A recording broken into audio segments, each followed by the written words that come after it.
Hello, good evening, and welcome back. The coronavirus cacophony continues, with Rishi Sunak pledging a £350 billion bailout, mortgage holidays for 3 months, no rates on pubs and restaurants for a year, the kind of thing which we actually really like a lot more often, to try and say, well, hey, we know you're struggling, so we're not going to tax you. The same kind of privileges that they give to the uber wealthy and giving tax breaks for people who lobby them for it, they've now extended the courtesy out to more people, which is lovely. So it seems, well, hey, if you're saying that dropping the tax rates are going to help the economy, then why don't you do that more often? That'd be fantastic. And let's hope that they do, and it isn't just bailouts for the wealthy and saying, yes, you've got an established company like Virgin Atlantic asking for $7.5 billion, for example, to keep them afloat, and it's not just them to say, oh yes, you're established, so you must be receiving more money because you didn't plan for the future. That instead of that, it's then for everybody to say, well, we're not going to tax you, so that's a treat that you didn't plan for the future, but nonetheless, we won't tax you, so you can work it out yourselves. Go ahead, it's all yours. And that would be fantastic. Hopefully then if they see, well, yeah, dropping these taxes actually helps people and the economy doesn't suffer for it, then maybe, just maybe, they'll actually be able to do this longer term. Of course, that means then the government won't be stepping in to help with other things, but of course they're not helping anyway. They're not doing anything which people can't do better themselves, because they know what they want to do and have a vision for it, and will fight to compete together the best service at the most affordable rate for the people. And if people don't want it, then they won't pay for it, and there won't be any demand for it, and therefore no money will be spent on it, and people are happier to choose to spend their own money on things, even if it isn't as efficient as what the government would be doing, because, hey, at least they've chosen to do it, and they're not forced to pay for things which they don't wish to support. So the BBC says that Chancellor Rishi Sunak has unveiled an unprecedented set of financial measures to support the UK economy through the coronavirus pandemic. They include mortgage holidays for those in financial difficulty, as well as £330 billion in loans to protect businesses facing losses as a result of the virus. Meanwhile, all non-urgent operations in England and Scotland will be postponed to free up beds for virus patients. The difficulty with that is that although they're releasing about 15,000 people, even the death toll is expected to hit about 20,000. They say that it would be a good outcome, according to the government's chief scientific advisor, Sir Patrick Vallance, if the number of deaths from the virus could be kept below 20,000. So they'll free up 15,000 beds. The issue is, of course, as I say, there need to be more ICU, intensive care units, at least with respirators or ventilators, to enable people to help them to breathe, as that the lungs are primarily affected by the coronavirus, like with influenza or pneumonia, that kind of thing. We seem to be expecting a death toll of 1 in 10,000, but of course bear in mind that younger people will experience milder symptoms, and therefore may not even realise that they have contracted the coronavirus and will get through it without too much issue, just basically a persistent cough, and you might have already had it, and you might have actually just worked through it. So well done to you, and if you have already had it, then that's brilliant, because depending on how it mutates, if it's slow to mutate, but unfortunately it has already mutated a couple of times already, then you won't be receiving it again. You will have been vaccinated essentially by surviving it, but it seems to be striking similar to polio has done in recent years, or you could even say it's a kind of MMR equivalent of measles, mumps and rubella, the kind of things which affect children at a young age, and therefore they are then vaccinated for life from those things, like chickenpox, for example. The children get it at a young age and then survive through life. So even if it does become a seasonal thing, if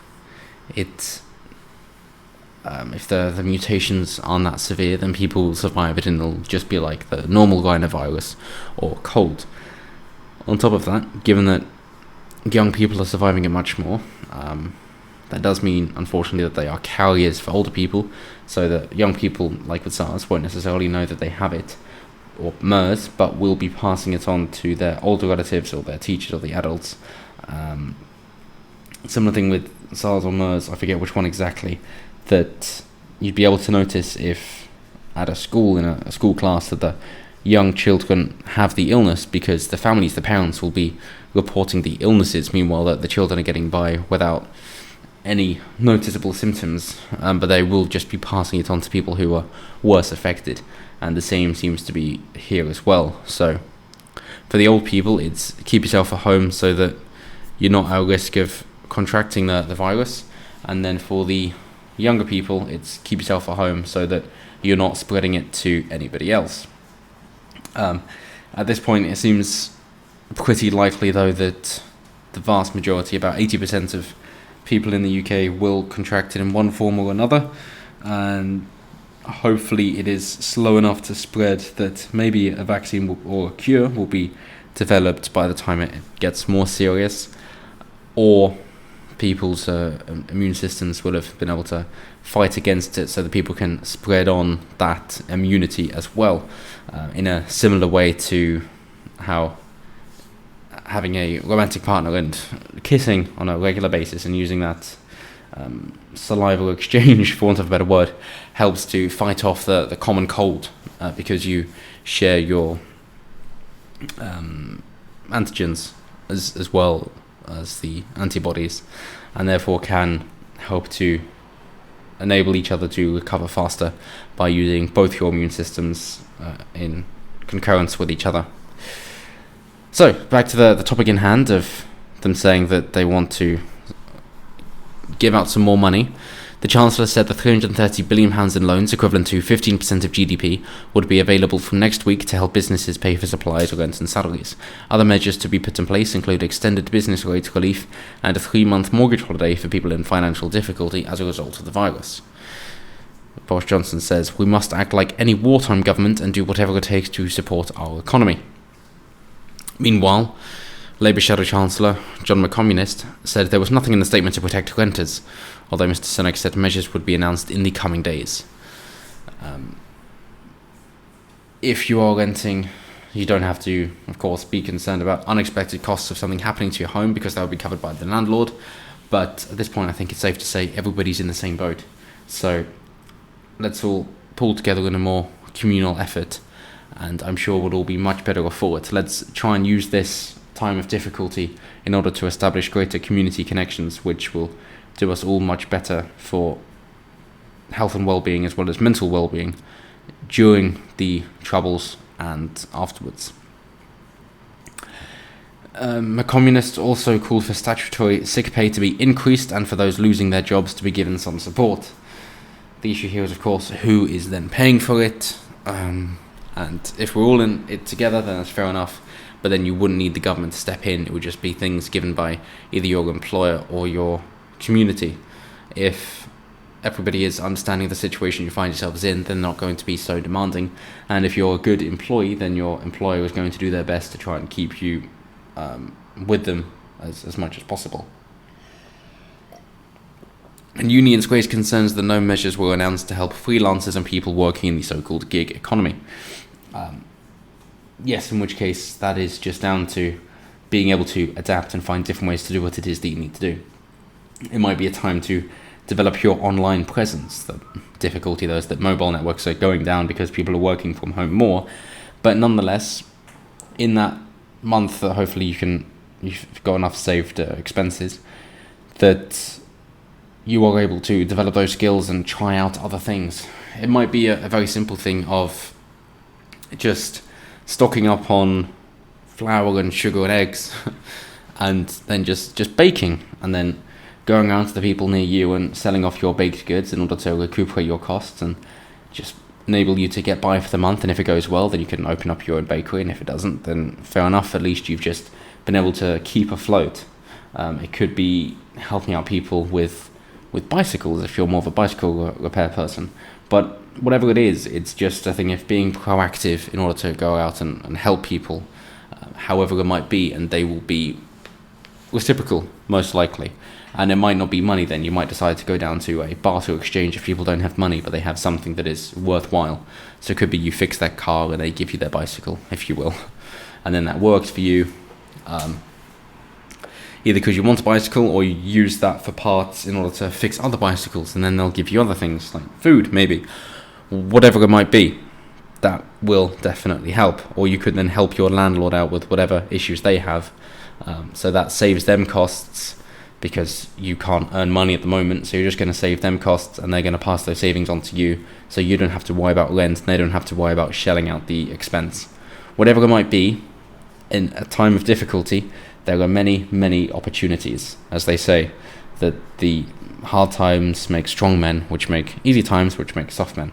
So if we're in hard times now, it's time for the strong men to be made and stand up and be that support that everybody else needs, and use this as a moment to find those opportunities, create those opportunities, and actually make a name for yourself when other people are running scared. You can pick up the torch and do something worthwhile, and you might actually come out on the other side better than when you went in. So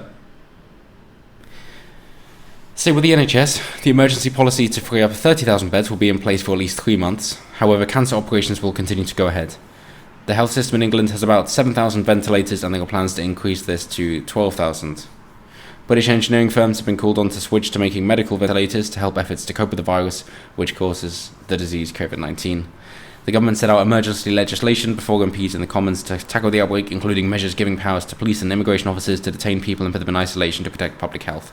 So essentially just seal the borders, just like the European Union has done for a month, as various European countries have been affected as well.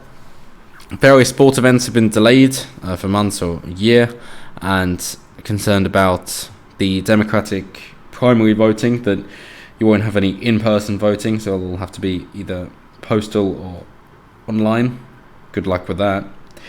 And the Olympics in Tokyo, they're saying it wouldn't be sensible and it would be insensitive to go ahead with the Olympics. So finally, to figure off some more key measures that the Prime Minister announced, that everyone should avoid gatherings with friends and family, as well as large gatherings in crowded places such as pubs, clubs and theatres. So basically just an introvert's dream. People should avoid non-essential travel and work from home if they can, or create some little side business you can do to get by. All unnecessary visits to friends and relatives in care homes should cease. So no unnecessary social contact. People only use the NHS where we really need to. So yes, you're paying for it, but you don't get to use it now. Great.